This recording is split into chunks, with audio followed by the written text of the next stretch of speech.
স্ত্রী ও ৯ মাস বয়সী সন্তান হারানো বাগেরহাট সদর উপজেলা ছাত্রলীগের সভাপতি জুয়েল হাসান সাদ্দামকে ৬ মাসের জামিন দিয়েছেন হাইকোর্ট। মানবিক বিবেচনায় আদালত এই জামিন আদেশ দিয়েছেন বলে জানিয়েছেন তার আইনজীবী। সোমবার বিচারপতি JBM হাসান ও বিচারপতি আজিজ আহমেদ ভুঁইয়ার সমন্বয়ে গঠিত হাইকোর্ট বেঞ্চ এই আদেশ দেন।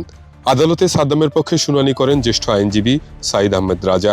শুনানি শেষে তিনি জানান, মানবিক বিবেচনায় সাদ্দামকে জামিন দিয়েছেন। সাদ্দামের বিরুদ্ধে 7টি মামলা ছিল। এর আগে 6টি মামলায় তিনি হাইকোর্ট থেকে জামিন পেয়েছিলেন। আজ সোমবার 7 নম্বর মামলায় তাকে আদালত থেকে জামিন দিয়েছেন। জুয়েল হাসান সাদ্দাম বর্তমানে একাধিক মামলায় যশোর কেন্দ্রীয় কারাগারে বন্দী আছেন। এর আগে গত 24 জানুয়ারি সন্ধ্যায় যশোর কেন্দ্রীয় কারাগারের গেটে তাকে মাত্র 5 মিনিটের জন্য তার মৃত স্ত্রী ও 9 মাস বয়সী শিশুপুত্রকে শেষবারের মতো দেখার সুযোগ দেওয়া হয়েছিল। প্যারোল না পাওয়ায় অ্যাম্বুলেন্স করে মরদেহগুলো কারাগারের গেটে নিয়ে যাওয়া হয় জানিয়ে সামাজিক যোগাযোগ মাধ্যমে ব্যাপক সমালোচনার সৃষ্টি হয়েছিল।